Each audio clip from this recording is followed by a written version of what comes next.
好热啊！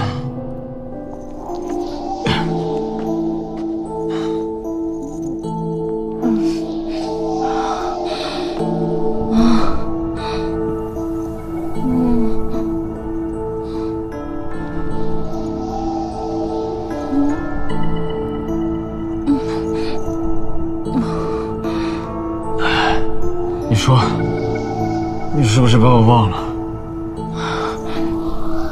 反正我也不记得你了，不记得了。我给你写了好长好长的一封信。信？你怎么会给我写信？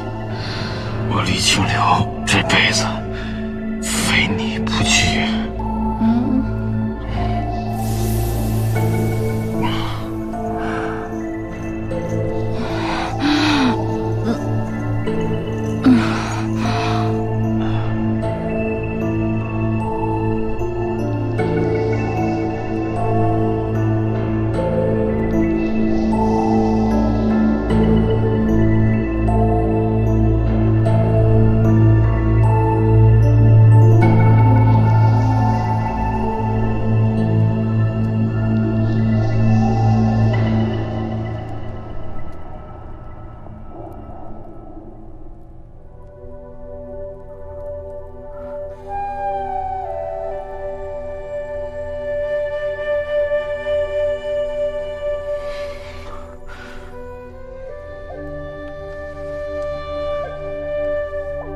王姨，事已至此，不管昨夜发生了什么，我李清流一人做事一人当，我会对你负责的。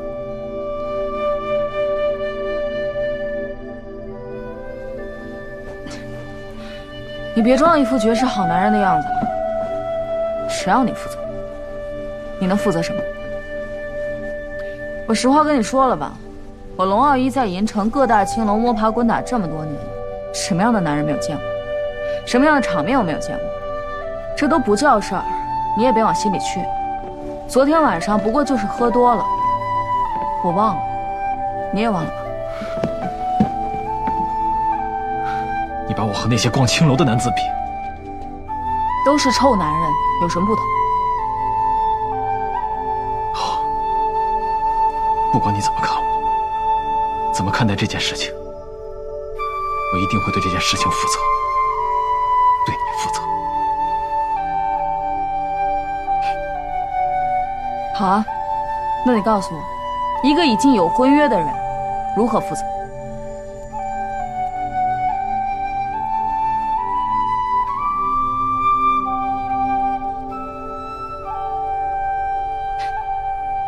既然做不到，就不要轻易给承诺。